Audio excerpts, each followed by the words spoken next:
الحمدللہ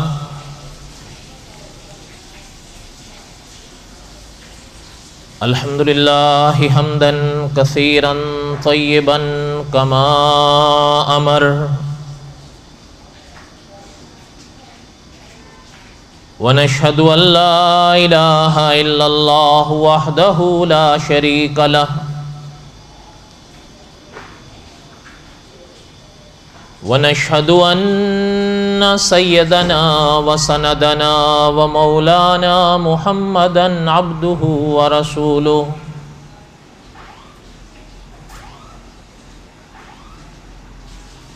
اما بعد اعوذ باللہ من الشیطان الرجیم بسم اللہ الرحمن الرحیم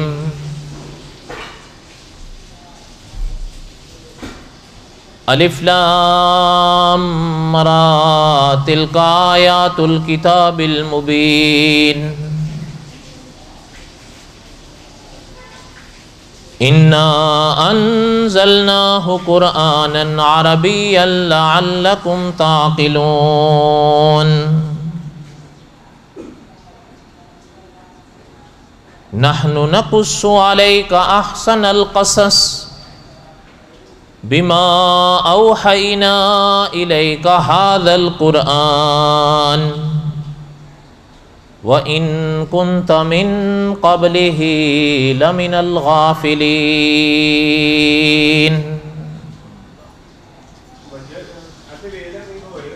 وقال النبي صلى الله عليه وسلم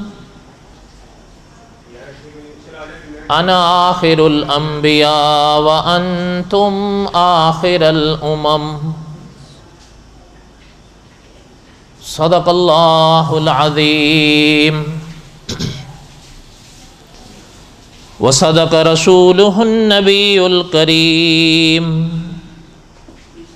ونحن على ذلك لمن الشاہدین والشاکرین والحمد للہ رب العالمین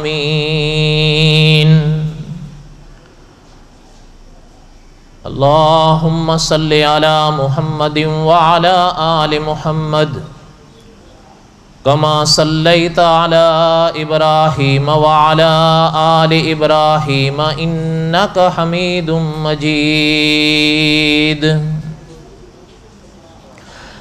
اللہم بارک علی محمد وعلی آل محمد کما بارکت علی ابراہیم وعلی آل ابراہیم انک حمید مجید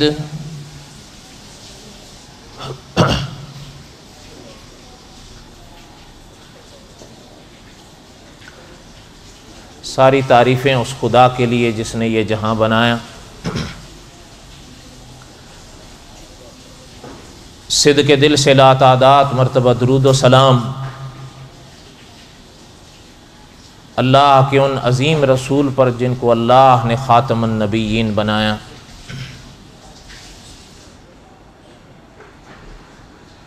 قصص الانبیاء علیہ السلام کے اسباق ہم پڑھ رہے تھے۔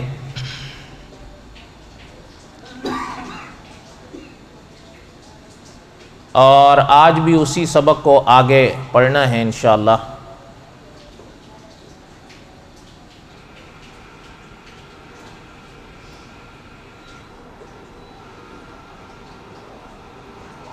علماء نے لکھا ہے کہ انبیاء علیہ السلام کے جو قصص قرآن پاک میں اللہ ذو الجلال والاکرام نے بیان فرمائے،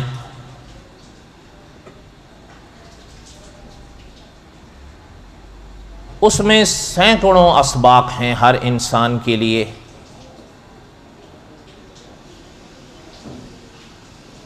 بس مجھے یا آپ کو یا کسی اور کو توجہ دینی ہے۔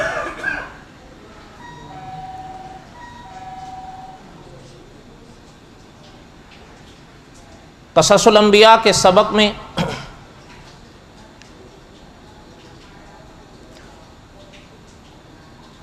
ہم یہاں تک پڑھ پائے تھے کہ فرعون نے حکم دیا تھا اپنے ہاں ہر ماہر جادوگر کو حاضری دینے کا، اور ظاہر سی بات ہے جب اس کا حکم ہوگا اور جادوگروں کو پہنچے گا تو کون نہیں آئے گا۔ علماء نے لکھا ہے کہ ہزاروں آئے ہو۔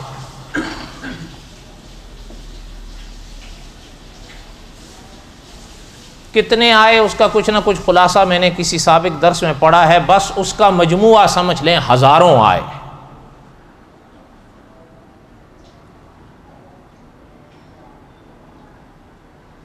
فرعون کے دربار میں آئے۔ وَجَاءَ السَّحَرَةُ فِرْعَوْنَ قَالُوا إِنَّ لَنَا لَأَجْرًا إِن كُنَّا نَحْنُ الْغَالِبِينَ۔ انہوں نے آ کر فرعون سے کہا کہ آپ کا حکم ملا، ہم آئے، ہم آپ سے ایک بات پوچھتے ہیں، ہمیں کچھ ملے گا اگر ہم غالب آ گئے تو؟ وَجَاءَ السَّحَرَةُ فِرْعَوْنَ قَالُوا إِنَّ لَنَا لَأَجْرًا إِن كُنَّا نَحْنُ الْغَالِبِينَ، اگر ہم غالب آ گئے تو ہمیں کچھ ملے گا۔ علماء مفسرین نے لکھا ہے یہ ان کی مانگ تھی، یہ ان کا سوال تھا فرعون سے، اور علماء مفسرین نے یہ بھی لکھا ہے کہ ان کے جملوں سے پتہ چلتا ہے ان کو شک تھا کہیں مفت میں ہی نہ مارے جائیں۔ اور صاحب قصص الانبیاء نے بڑی عجیب توجہ دی ہے اس مرحلے پر کہ مجھے اور آپ کو غور کرنے کا مقام ہے کہ ذرا دیکھیں کہ انہوں نے آ کر فرعون سے جو گفتگو ہوئی تو پہلا سوال فرعون سے یہ کیا کہ ہمیں کچھ ملے گا اگر ہم غالب آ گئے۔ ظاہر سی بات ہے اگر جواب نفی میں ہوگا تو وہ من سے تھوڑا کام کریں گے، روب کے تحت کر بھی لیں تو وہ بات تو نہیں ہوگی، لیکن جب کسی عوض کے ملنے کا خیال ہوگا اور پکا یقین ہوگا تو پھر وہ جان توڑ کر کوشش کر کے مقابلہ کریں گے۔ یہ بات تو فرعون بھی سمجھ سکتا تھا،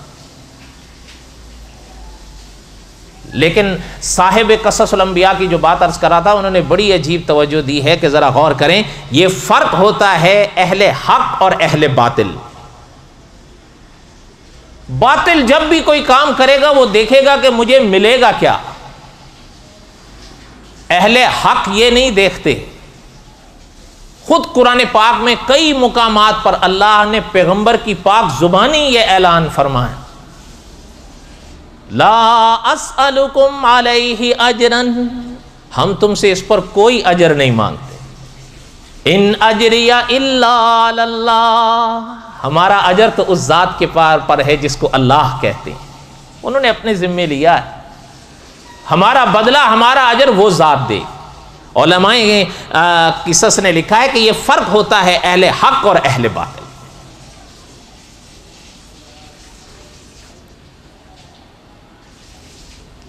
علماء نے اس مقام پر کئی باتیں لکھی ہیں، بہرحال اب ساری تو نہیں پڑھی جا سکتی، ایک خلاصہ سا عرض کر دیا ہے۔ بس دعا کریں کہ اللہ تعالیٰ اہل حق سے وابستہ فرمائے۔ میں نے غالباً گزشتہ جمعہ یا اس سے پیوستہ مجھے یاد نہیں، لیکن میں نے عرض کیا تھا اس بات کو میں پھر دوہرا دیتا ہوں کہ شیخ الحدیث مولانا زکریا صاحب رحمۃ اللہ علیہ نے فضائل صدقات کی دوسری جلد میں علماء آخرت کی 12 نشانیاں لکھی، اس کو پڑھ لیں کبھی موقع ہو، پتہ چلتا ہے اہل حق اور اہل باطل میں کیا فرق ہوتا ہے۔ عام طور پر ہم یہ شکایت کرتے رہتے ہیں نا، یا سنائی دیتی ہے کہ جی اگر ادھر بھی جائیں تو کچھ ایسا سنتے ہیں اور ادھر بھی جائیں تو کچھ ویسا سنتے ہیں، ادھر بھی مولوی صاحب ہی کہہ رہے ہوتے ہیں اور ادھر بھی مولوی صاحب ہی کہہ رہے ہوتے ہیں، ادھر بھی مولوی صاحب قرآن کی آیتیں پڑھ رہے ہوتے ہیں اور ادھر بھی مولوی صاحب قرآن کی ہی آیتیں پڑھ رہے ہوتے ہیں، ادھر بھی مولوی صاحب احادیث پڑھتے ہیں اور ادھر بھی مولوی صاحب احادیث ہی پڑھتے ہیں، ہمیں سمجھ میں نہیں آتا ہم کہاں جائیں۔ حالانکہ اپنا مدرس حرم فرماتے تھے کہ اللہ کی عنایت ہے کہ جس راہ پر 14 صدیوں پہلے حضرت محمد الرسول اللہ صلی اللہ علیہ وسلم امت کو چلا کر گئے ہیں، وہ راہ پر صرف میں نے اور آپ نے تھوڑی سی توجہ اور تھوڑی سی کوشش کرنی ہے، انشاءاللہ حق نکھرتا جائے گا، باطل مٹتا جائے گا۔ یہ نہیں ہو سکتا کہ حق اور باطل خلط ملط ہو جائے کہ واضح ہی نہ ہو سکے کہ سچ کیا ہے اور جھوٹ کیا ہے۔ اگر میں اور آپ اللہ تعالیٰ سے صحت مانگیں اللہ دیتے ہیں، اولاد مانگیں اللہ دیتے ہیں، دولت مانگیں اللہ دیتے ہیں، دنیا مانگیں اللہ دیتے ہیں، تو کیا یہ ہو سکتا ہے کہ ہم اس پاک ذات سے اس کی راہ مانگیں اور وہ نہ دیں؟ یہ تو نہیں ہو سکتا۔ بڑی عجیب عجیب باتیں شیخ الحدیث مولانا زکریا صاحب رحمۃ اللہ علیہ نے اس عنوان کے تحت لکھی ہیں، علماء آخرت کی 12 نشانیاں۔ اس کو پڑھیں، پتہ چلتا ہے اہل حق اور اہل باطل میں کیا فرق ہوتا ہے۔ تو بہرحال کہنے کا مقصد یہ تھا کہ وہ آئے اور انہوں نے فرعون سے پہلا سوال یہ کیا کہ گر ہم غالب آ گئے حضرت موسیٰ پر، اللہ تعالیٰ معاف فرمائے، اس لیے کہ بات تو پیغمبر کی ہو رہی تھی نا۔ اور یہ بھی دعوت فکر علماء مفسرین نے دی ہے کہ ذرا بات کو سمجھیں کہ ادھر ہزاروں ہیں اور ادھر 2 ہیں، ایک حضرت موسیٰ ہیں اور ایک حضرت ہارون ہیں۔ اور یہ تو ہم نے کسی صاحب کا درس میں پڑھا ہے نا کہ جب جادوگروں نے پوچھا تھا فرعون کے ایلچی سے کہ مطلب کتنے ہیں، انہوں نے کہا 2 درویش آئے ہیں، کہ ان کے پاس کیا ہے، انہوں نے کہا کچھ نہیں، ایک لاٹھی ہے۔ 2 درویش آئے ہیں اور ایک لاٹھی ہے، لیکن ان کے مقابلہ جو ہے وہ اتنا سخت ہو رہا ہے کہ ان کے بھی بس کا کام نہیں ہے۔ اب ادھر ہزاروں ہیں ادھر 2 ہیں، انہوں نے کہا اگر ہم غالب آ گئے تو ہمیں کچھ ملے گا؟ قال نعم وانکم لمن المقربین، فرعون نے جواب دیا ہاں، اور نہ صرف یہ کہ تمہیں ملے گا بلکہ اگر تم غالب آ گئے تو تمہیں ہمارا قرب ملے گا۔ اللہ تعالیٰ معاف فرمائے۔ قال نعم وانکم لمن المقربین، تم ہمارے خاص بن جاؤ۔ علماء مفسرین نے ان پاک جملوں کے موقع پر لکھا ہے کہ قرآن پاک کے یہ جو پاک جملے ہیں یہ وضاحت کر رہے ہیں کہ اس نے جو کہا تھا کہ اگر تم غالب آ جائے تو پھر ہمارا قرب تمہیں ملے گا، اور تو اور رہا۔ تو ظاہر بات ہے علماء مفسرین نے لکھا ہے کہ دنیاوی لحاظ سے اس کے پاس ہو جانا ان لوگوں کے لیے کوئی معمولی بات تو نہیں تھی، ان کے لیے تو بڑی بات تھی، اس لیے کہ وہ تو ان کا بادشاہ بھی تھا، بلکہ بعض علماء کے مطابق وہ تو گویا کہ ان کے لیے وہ مقام رکھ رہا تھا جو ان کے لیے تصور تک جائز نہیں تھا۔ یہ اشارہ ہے انا ربکم الاعلی کی طرف۔ اچھا خیر، کہنے کا مقصد یہ ہے، انہوں نے کہا ہم تیار ہیں۔ پھر جب بات ہی ختم ہو گئی، جب طے ہو گیا تو اب کیا ہے، آپ اب قدم آگے بڑھاؤ۔ اور انہوں نے علماء مفسرین نے لکھا ہے کہ انہوں نے آگے بڑھ کر فرعون سے کہا کہ ایک بات آپ سے کہنی ہے۔ نے کہا کیا؟ اس نے کہا کہ دیکھیں گر تو وہ ہیں جادوگر، تو بے فکر ہو جاؤ، جادو میں ہمارے مقابلہ کسی کے بس کا کام نہیں ہے، لیکن اگر بات کوئی اور ہوئی تو پھر ظاہر بات ہے پھر ان کے بس کا کام نہیں ہوگا۔ لیکن ابھی تو علماء مفسرین نے لکھا ہے ابھی تو انہوں نے حضرت موسیٰ کو اور حضرت ہارون کو دیکھا ہی نہیں تھا، ابھی تو صرف سنا تھا نا کہ کتنے درویش آئے ہیں، 2 درویش، ابھی تو انہوں نے پیغمبر کے چہرے کو دیکھا ہی نہیں تھا۔ اور یہ تو مطلب علماء اہل سنت نے لکھا ہے کہ خدا کی پاک ذات اپنی قدرت کی کاریگریاں پیغمبر کے چہروں میں ظاہر کرتی ہے۔ دنیا کے عام کسی بھی دوسرے انسان کا جو اللہ کے نبی نہ ہو وہ اللہ کے نبی کے چہروں کا مقابلہ نہیں کر سکتے، پتہ چل جاتا ہے۔ تو بہرحال انہوں نے کہا کہ بھئی گر اللہ معاف فرمائے، گر وہ ہیں جادوگر تو پھر بے غم ہو جاؤ، اور پھر آپ نے کہہ بھی دیا ہے کہ پھر ہمارا عوض بھی موجود ہے، تو اب کیا ہے، آپ آگے قدم بڑھاؤ۔ اب علماء مفسرین نے لکھا ہے قرآن پاک کے دوسرے مقام کی روشنی پر کہ فرعون نے حضرت موسیٰ علیہ السلام سے کہا، یہ پہلے ہم نے پڑھ لیا اگر آپ کو یاد ہو شروع میں، تو فرعون نے کہا کہ اب ایک دن مقرر کرو اور ایسے مقرر کرو نہ اس تاریخ سے ہم ہٹیں نہ آپ ہٹو مقابلے کے لیے. اچھا فرعون نے حضرت موسیٰ سے کہا یہ بات. اب قرآن دوسرے مقام پر کہتا ہے قال موعدکم یوم الزینہ وَأَن يُحْشَرَ النَّاسُ ضُحًى. حضرت موسیٰ نے فرمایا کہ ٹھیک ہے. اگر میرے ساتھ کہہ رہے ہیں حضرت موسیٰ نے کیا فرمایا؟ اور تمہارے اور ہمارے درمیان مقابلے کا دن یوم زینت طے ہوگا. کون سا دن طے ہوگا؟ علماء مفسرین نے لکھا ہے یہ ان مصر کے لوگوں کا سال میں ایک تہوار کا دن ہوتا تھا جس میں وہ سارے اکٹھے ہوتے تھے. البتہ اس کی وجہ میں دو قول ہیں. بعض علماء نے لکھا ہے کہ یہ فرعون کی سالگرہ کا دن تھا اور بعض علماء نے لکھا ہے کہ اس کے جشن تاج پوشی کا دن تھا. بہرحال جو بھی ہو سالگرہ ہو چاہے جشن تاج پوشی ہو وہ اکٹھے ہوتے تھے اور ہزاروں کی تعداد. حضرت موسیٰ نے وہ دن طے کیا. کیوں طے کیا؟ علماء مفسرین نے لکھا ہے واضح صورت ہے بالکل واضح سی بات ہے کہ اس دن پیغمبر نے اس لیے چنا اس دن کو کہ اس دن ہزاروں لوگ آتے تھے. تو حق اور باطل کا یہ جو مقابلہ ہونے جا رہا تھا اس کا جو اظہار ہے وہ بھی تو واضح اور اعلان ہو نا تاکہ ہر شخص دیکھ سکے. اس لیے پیغمبر نے یوم زینت کا انتخاب کیا. ایک بات. دوسری بات قصص الانبیاء کے شروع میں جب ہم نے حدیث الفتون پڑھی تھی مجھے نہیں پتا آپ کو یاد ہے یا نہیں. قصص الانبیاء میں حضرت موسیٰ علیہ السلام کے قصے کو شروع کیے ہوئے تو سال ہونے والا ہے. آپ کو تو شاید یاد نہ ہو یہ ہم نے اپریل کے مہینے میں شروع کیا تھا اور اب اپریل کب آ رہا ہے انشاءاللہ؟ بولو تو صحیح. تو سال ہونے والا ہے تو آپ کو کیا یاد ہوگا میرے حال میں کہ ہم نے شروع میں حدیث الفتون کے بھی کچھ اور آپ پڑھے تھے.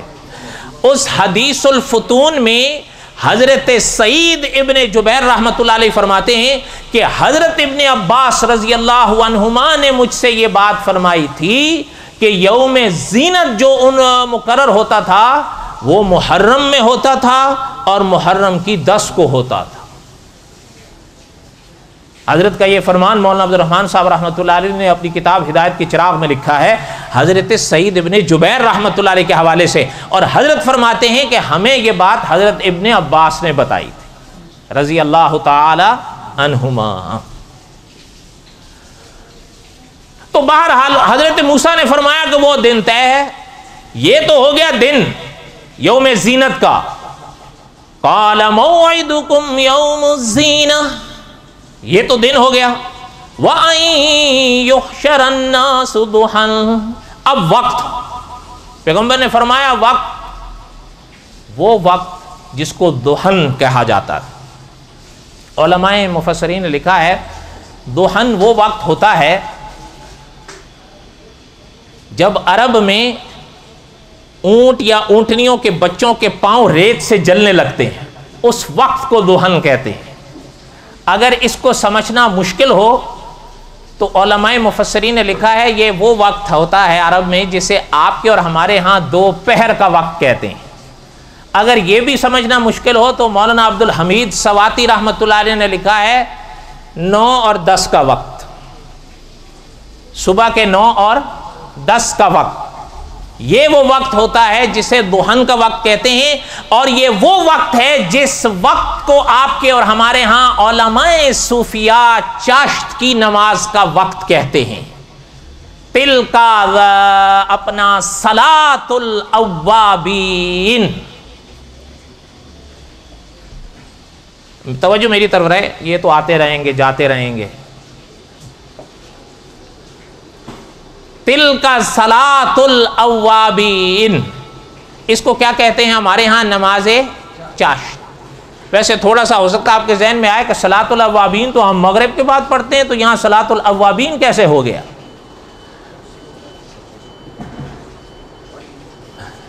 درود شریف پڑھ لیں۔ اللہم صلی علی سیدنا مولانا محمد و علی آل سیدنا مولانا محمد وبارک وسلم وصلی علیہ۔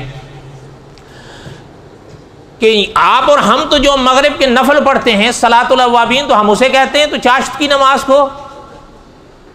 اب اس میں بڑی عجیب علمی بحث ہے، بہرحال میں وہ نہیں بیان کرتا کیونکہ وہ میرے خیال میں سمجھ گئے نا آپ، پھر آپ کے لیے سمجھنا مشکل ہوگا۔ بس آپ پڑھ لیا کریں نفل جو پڑھتے ہیں آپ، اسے چاشت کہتے ہیں چاشت کہیے، اسے صلاۃ اوابین کہتے ہیں صلاۃ اوابین کہیے، ٹھیک ہے۔ ہمارے اپنا صاحب قصص الانبیاء نے ایک مقام پر لکھا ہے، وہ انشاءاللہ آگے آئیں گے حضرت موسیٰ کے قصص میں۔ ابھی تو انشاءاللہ بڑے بڑے واقعات رہتے ہیں، ابھی تو فرعون کا ڈوبنا باقی ہے، پھر قوم بنی اسرائیل سے جو حضرت موسیٰ علیہ السلام کے حالات ہوئے وہ پڑھنا باقی ہے، ابھی تو قارون کے واقعات پڑھنے باقی ہیں، اور پھر آگے چل کر آپ کو یاد ہوگا کہ اس قصص میں جو عظیم واقعہ آخر میں آئے گا جنہیں دنیا حضرت خضر کہتی ہے، وہ واقعات پڑھنے باقی ہیں۔ ابھی تک تو 1 سال ہوا ہے اور آئندہ بھی شاید 1 سال، بولو تو صحیح، 1 ہو یا 1.5 ہو، اللہ بہتر جانتے ہیں، زندہ رہے تو ٹھیک، وقت آ گیا تو ختم شد۔ آپ خود ہی کتابیں کھول کے پڑھ لیجیے گا، کتابوں میں تو سب لکھا ہوا ہے۔ اچھا خیر، بات یہ عرض کر رہا تھا کہ صاحب قصص الانبیاء نے لکھا ہے کہ اللہ کا جو فرمان آپ کو پہنچے اس پہ عمل کر لیا کرو، باریکیوں میں مت پڑا کرو۔ اس کی موٹی سی مثال قاری عبداللہ یابی صاحب رحمۃ اللہ علیہ فرمایا کرتے تھے، نماز کا وقت ہو نا، وضو کر کے نماز پڑھ لو، اس امید پر کہ اللہ قبول فرمائیں گے۔ اس باریکیوں میں مت پڑھنا، یار کچھ لگ تو نہیں گیا، یار کہیں وضو تو نہیں ٹوٹ گیا، ارے یار کہیں کچھ ہو، ان باریکیوں میں پڑھو گے خود ہی برباد ہو۔ بس حضرت فرماتے تھے وضو کر کے نماز پڑھ لو اس امید پر کہ اللہ، اس لیے آپ اس بحث میں مت پڑھیں کہ جی یہ تو چاشت گیا، صلاۃ الاوابین تو مغرب کے بعد تو صلاۃ، یہاں جیسے کیسے لفظ آ گیا، بس آپ پڑھ لیا کرو جو پڑھتے ہو۔ علماء نے لکھا ہے کہ یہ وہ وقت تھا جسے آپ کے ہمارے ہاں چاشت کا وقت یا 9-10 کا وقت کہا جاتا۔ حضرت موسیٰ نے فرمایا اس وقت کو لاؤ، اور پیغمبر نے وہ وقت اس لیے رکھا کہ علماء مفسرین نے لکھا ہے اس وقت میں وہ سارے لوگ اکٹھے ہو جاتے تھے، بڑے لوگ، بات طے ہو گئی، فرعون نے اعلان کروا دیا۔ اچھا قصہ مختصر کریں، علماء مفسرین نے لکھا ہے ہزاروں لوگ آئے، ہزاروں۔ اچھا ایک چیز اور بھی ہے، تھوڑی سی سمجھیں آپ، حکیم الاسلام قاری محمد طیب صاحب رحمۃ اللہ علیہ، وہ محتمم دارالعلوم دیوبند، حضرت نے بڑی ایک عجیب بات لکھی ہے۔ حضرت نے فرمایا ایک جگہ اگر فقط بیان اور درس کا عنوان ہو تو لوگ اتنے نہیں آئیں گے، لیکن اگر اسی جگہ مناظرے کا عنوان ہو تو پھر ہزاروں آئیں۔ بریانی کھانے نہیں، حضرت نے فرمایا ہے، لکھا ہے کہ ان لوگوں کو، یعنی مجھے اور آپ کو، حضرت نے لکھا ہے ان لوگوں کو علمی باتوں سے اتنی دلچسپی نہیں جتنی جھگڑوں سے ہے۔ مناظرہ جھگڑے کا دوسرا نام ہی تو ہے، اگرچہ علمی ہو۔ آپ نے خود کہیں دیکھے ہوں گے یا پڑھے ہوں گے، اللہ معاف کرے، مناظرے میں کیا ہوتا، صحیح بات ہے یا نہیں؟ ایسے ایسے ہم نے تو مناظرے پڑھے اور سنے ہیں کہ کانوں کو ہاتھ لگتا ہے۔ اہل حق تو اہل حق ہوتے ہیں، لیکن بہرحال علمی صحیح، لیکن نام تو جھگڑے کا ہی ہے۔ اور میں ان کو بتا رہا تھا کہ ایک زمانے میں مدارس میں رشیدیہ پڑھائی جاتی تھی، یہ پوری کتاب مناظرے کے اصولوں پر تھی۔ اب اللہ ماشاء اللہ ہوگا، کیونکہ اب دور آ گیا میرے اور آپ جیسوں کا۔ کئی مدارس نے کہا یار اس کتاب کو ہی ختم کر دو، آپ کیا پڑھائیں ہیں، ختم کر دیجیے۔ ایسے ایسے اس میں اصول لکھے ہیں کہ انسان دنگ رہ جاتا ہے، لیکن کیا کریں کہ اب ہمارے اندر وہ بساط اور وہ ہمت ہی نہیں رہی، نہ وہ سمجھنے کی صلاحیتیں نہیں ہیں، نہ وہ یاد رکھنے کی خوبیاں رہیں، اور نہ ہی وہ تقویٰ رہا ہے۔ بہرحال اللہ تعالیٰ رحم فرمائیں۔ کوئی باتیں آپ کو سمجھ میں آئی ہیں؟ بولو تو صحیح۔ ہے ذرا مشکل ہے میرے خیال میں.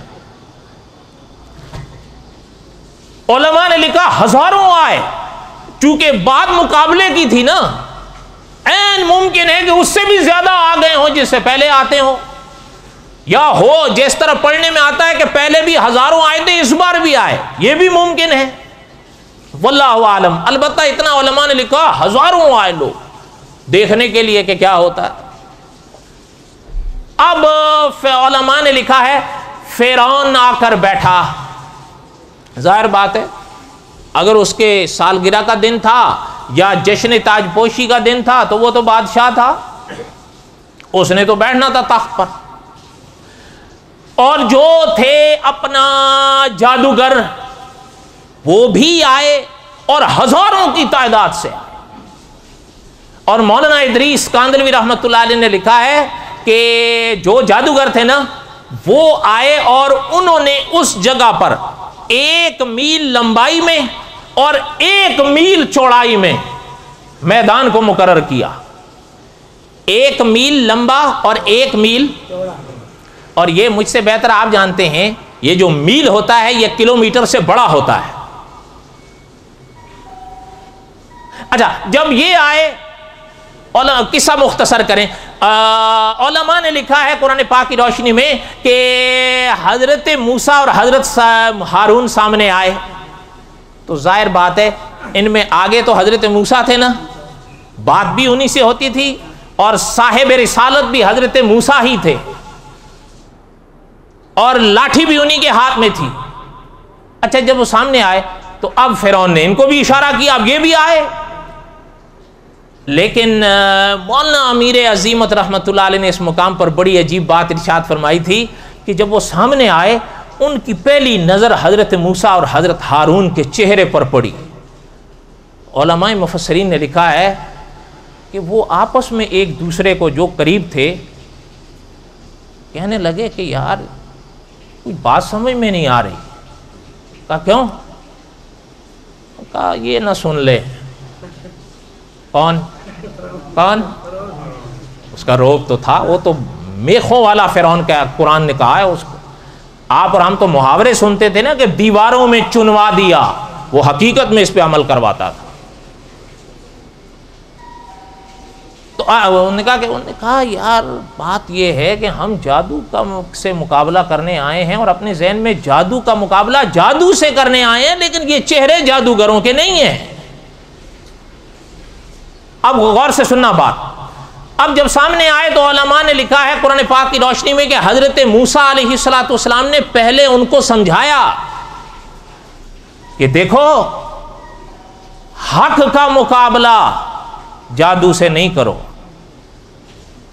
حضرت موسیٰ نے پہلے ان کو سمجھایا، لیکن علماء نے لکھا ہے جب حضرت موسیٰ نے ان کو سمجھایا تو یہ آپس میں بات چیت تو کر ہی رہے تھے، لیکن بہرحال اس میں کچھ ایسے سامنے آئے انہوں نے کہا بھئی بات رہنے دیجئے بس. اب وہ ایک یا کچھ کی بس کہنے کی دیر تھی کہ وہ سارے اکٹھے ہو گئے.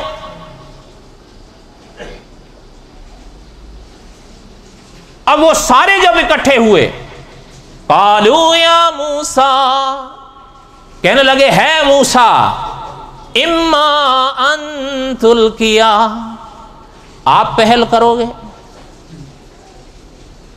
کیا کہا؟ اچھا یہ مطلب ایک بات کو ذرا غور سے سنیے گا، ذہن نہ ہٹے ورنہ بات نہیں سمجھ میں آئی. علماء نے لکھا ہے کہ انہوں نے جب حضرت موسیٰ نے ان کو سمجھایا وہ پہلی منزل پہ بات مانے نہیں مانے، باتیں ان میں ہوئی، سوال و جواب شروع ہوئے، لیکن جب کئی اکٹھے ہو گئے کہ بات رہنے دیجئے بس مقابلے پہ آئیے تو یہ سارے اکٹھے ہو گئے. اب جب سارے اکٹھے ہوئے تو انہوں نے کہا قالوا یا موسیٰ اما ان تلقیا، ہے موسیٰ آپ پہل کرو گے. اچھا علماء مفسرین نے لکھا ہے اگر آپ بھی تھوڑی سی توجہ دیں، انہوں نے پیغمبر کو اختیار دیا ہے. انہوں نے پیغمبر کو قالوا یا موسیٰ اما ان تلقیا واما ان نکون نحن الملقین، آپ پہل کرو گے یا ہم پہل کریں. قالوا یا موسیٰ اما ان تلقیا وَإِمَّا أَن نَّكُونَ نَحْنُ الْمُلْقِينَ، آپ پہلے کرو گے یا ہم پہل کریں؟ ان کی بات سمجھ میں آئی ہے؟ ہم آگے پڑھیں گے انشاءاللہ وہ باب جو آ رہا ہے، لیکن یہ چیز سنتے چلیں کہ مفتی شفیع صاحب رحمۃ اللہ علیہ نے اپنی تفسیر معارف القرآن کی 4 جلد میں لکھا ہے کہ بات کو سمجھو دنیا والو، امام ابن کثیر رحمۃ اللہ علیہ نے یہ بات لکھی تھی، حضرت نے انہی کے حوالے سے لکھی ہے کہ امام ابن کثیر رحمۃ اللہ علیہ نے لکھا ہے کہ قرآن بتاتا ہے جب وہ پیغمبر کے سامنے آئے اور آمنا سامنا ہوا تو قالوا یا موسیٰ اما ان تلقیا و اما ان نکون نحن الملقین، یہ کہہ کر انہوں نے پیغمبر کو اختیار دیا، آپ پہل کرو گے یا ہم کریں؟ امام ابن کثیر رحمۃ اللہ علیہ نے لکھا ہے یہ دراصل انہوں نے پیغمبر کا احترام کیا، اس احترام کے صدقے میں اللہ نے ان کو ایمان دیا۔ وہ آگے پڑھیں گے ہم انشاءاللہ، سبحان اللہ نے نہیں کہنا، ہاں کبھی ادھر آئے کوئی اس کو دیکھو، کبھی ادھر آئے اس کو دیکھو، اصل میں مفت کا مال ایسا ہی ہوتا ہے، ایسا ہی ہے۔ اللہ تعالیٰ معاف فرمائے، ہم تو پڑھ پڑھ کے مر گئے، مذاق نہیں کر رہا ہوں، اس لیے آپ تو بیٹھے سن لیے بس چلے گئے، اللہ اللہ خیر صلی اللہ، اور کیا ہے؟ کچھ چیزیں یاد رکھا کرو، سننے سے فقط کوئی فرق نہیں پڑے گا۔ اگر میں نے یہاں سن لیا اور اٹھ کے دامن جھاڑ کے گھر جا کے سو گیا، کچھ بھی نہیں ہوگا۔ عمل سے زندگی بنتی ہے، لیکن اس سے سنا کرو۔ ہمارے ایک عالم تھے، فوت ہو گئے، وہ فرمایا کرتے تھے کہ معدے سے نہیں ضمیر سے سنا کرو، یہی وجہ ہے جہاں کھڑے ہیں وہیں کے وہیں کھڑے ہوئے ہیں۔ امام ابن کثیر رحمۃ اللہ علیہ نے لکھا ہے یہ پیغمبر کا ادب کیا انہوں نے کہ پیغمبر کو اختیار دیا، آپ پہل کریں گے یا ہم پہل کریں؟ امام ابن کثیر رحمۃ اللہ علیہ نے لکھا پیغمبر کے ادب کا یہ صدقہ تھا کہ اللہ نے ان تمام جادوگروں کو ایمان بخشا۔ یہ ہم آگے پڑھیں گے انشاءاللہ۔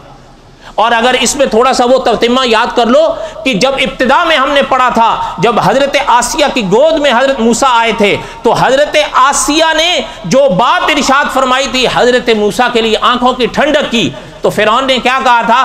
آپ کی آنکھوں کی ٹھنڈک ہو تو ہو، میری آنکھوں کی ٹھنڈک۔ اس موقع پر یاد ہوگا میں نے پڑھا تھا کہ صاحب قصص الانبیاء نے لکھا ہے کہ یہ اس نے پہلے قدم پر پیغمبر کی توہین کی، آخر تک پھر اسے راہ ہدایت نصیب نہیں ہوئی۔ اس لیے ہمیشہ ادب ذہن میں رکھیں۔